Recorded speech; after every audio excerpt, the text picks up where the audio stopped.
All right, on to this. So Chief Economist of the Agricultural Business Chamber of South Africa, Wandile Sihlobo, says the country's agricultural sector is set to see recovery in the year 2025. He's attributed this to better dam levels and a stable electricity supply for irrigation, which will benefit the horticulture subsector and others. Sihlobo joins us now for more. Wandile, good evening to you. Thank you so much for joining us. Obviously a pleasure to have you on when you've got some good news and good projections for the year to come where agriculture is concerned. But thank you. Talk to us about why you think this is going to be a positive year. Give us your projections, where the optimism really comes from. Naledi, you will recall that when we think about the South African agricultural sector, we usually segment it into three subsectors. You have horticulture, which is your fruit and vegetables. You have field crops, which are mainly your grains, oilseeds, and sugarcane production. Then you have the largest, which accounts for half of our farming economy. That's livestock and poultry. Thinking back briefly in 2024, the biggest challenges we had was the midsummer drought that really led to poor performance in our grains and the oilseeds to an extent that our production there was down 23%. The second challenge were animal diseases within the livestock industry. So this time around, though, we are seeing that all of those have eased. Good rainfall, we think that is benefiting greatly in the grains and the oilseeds, although the production may not be as robust as some initially anticipated, but nonetheless, it will be better than what we saw last year. We are also getting control of the animal diseases. Only two provinces now that still have a few areas of problems in KZN and Eastern Cape. But of course, then, as you rightly say, stable electricity assisted us last year, and it assists us again this year in terms of irrigating our fruits. That's the essence of where our optimism comes from for 2025 in agriculture. Gosh, I'm just looking at the piece that you've penned here, and part of it you say, never mind the GNU, let's sing the GDP blues. That's a very, really fun tongue-in-cheek one there. But I want to hear what the numbers look like, because what we think some economists are looking at 1.7% GDP growth in the country. When agriculture is optimistic, those numbers could be a lot more, I suppose, fruitful, right? I mean, look, the story of agriculture will be two factors, of course, this year. It will be the base effect part, because when the figures for full year 2024 finally come out in a month's time or so, it will show that we underperformed in 2024. You already saw that the Q3 figures were double-digit contraction. So we will have that base effect part that will support our performance. On top of that, it will be the real improvement that will come out of the field crop, that will continue to register on fruits, and that will continue also in the livestock and the poultry subsector. As to where the numbers will be, I mean, we probably will see something that is at a range of 5% or more on the basis of that in agriculture. But of course, a lot depends also about what happens to the broader economy. 100%. The most important thing, Naledi, for me, is that if we see this optimism in agriculture, then even in terms of farm jobs, will be good, because you recall we have just under 1 million people that are working in a primary agriculture, and there's a much more possibility to absorb other people if the sector continues to do well. Yeah, that's going to be important. I want to talk about the issue that you raised around energy availability, because that's so important. My goodness, towards the end of last year, we were almost holding our breath and thinking, wow, we really got to the end of December without having to utter the words load shedding stage, whatever it may be. So seemingly the agricultural sector optimistic that may very well be the case for the further we go into 2025? I mean, we need, Naledi, the stable electricity, because the reality, as you know, we irrigate about 20% of our field crops. A lot depends there on rain-fed. But when it comes to fruit and vegetables, all of that is under irrigation. So the dam levels are healthy in a number of areas in South Africa. So we do need that stable electricity to support all of our fruit and the vegetable production.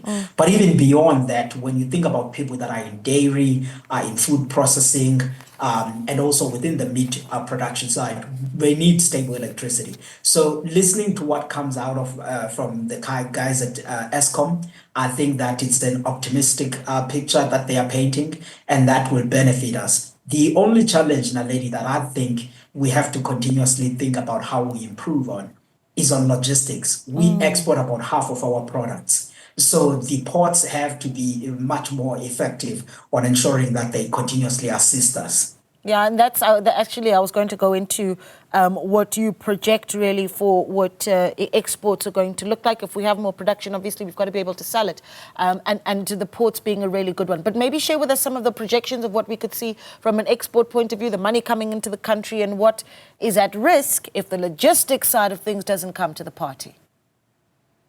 I mean, look, we already started to see that although 2024 was challenging in terms of production in certain subsectors in agriculture, but the reality is that our exports for the first 3 quarters of 2024 in agriculture were at $10.6 billion.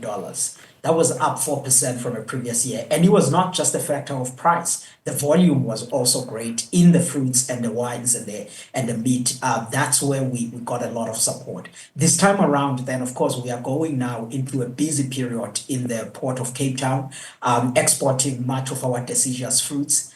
So we hope then that the efficiencies in that port could hold well. And right after that, we'll be switching to the citrus production where the port of Durban will be busy and also by grains. What we've been able to do so far as the private sector is to have continuous interactions with the colleagues at Transnet. And that relationship has been fruitful, and we continue that.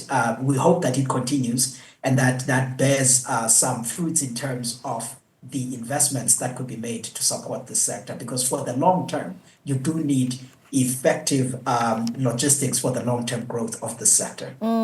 You talk about logistics as something to be a little bit of a concern, and I'm going to maybe just to, dampen a little bit of that pessimism and say, what other risks are you concerned about, whether it be from a policy point of view moving forward? In your piece, you talk about, well, you're optimistic about the government of national unity and what it can do, but that GNU has to legislate.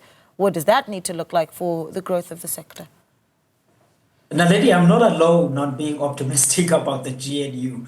Many South Africans I'm reading are optimistic, but nonetheless, look, the other things that we are worried about as the sector is the municipalities.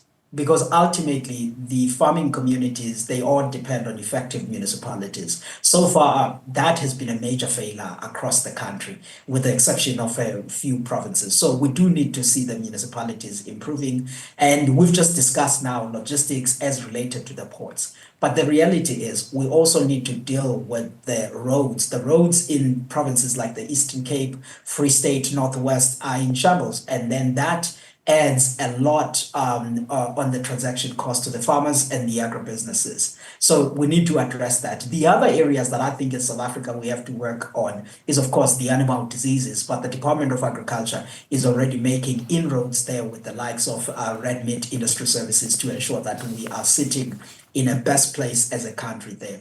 And ultimately, beyond those things, we will also need to work on widening the export markets. We've talked now about what the numbers look like, but if we're thinking about growth and the sustainability of the sector, it means that we have to work to retain what we have in the EU, in Africa, and elsewhere, especially in an environment like today where there's fragmentation and the US and the others are looking on more protectionist policies. But beyond that, we also need to tap into BRICS and lower the import tariffs there, and also the phytosanitary barriers, because today we are not enjoying greater access in BRICS, but there is enormous potential if we can be able to find our place in. I was about to let you go, and then when you mentioned BRICS, I immediately thought of our 2025 as the year that, we hold the presidency of the G20, that gathering going to happen. What do we need to be asking for from an agricultural point of view? Perhaps we can talk a little bit about pricing in how we trade as well.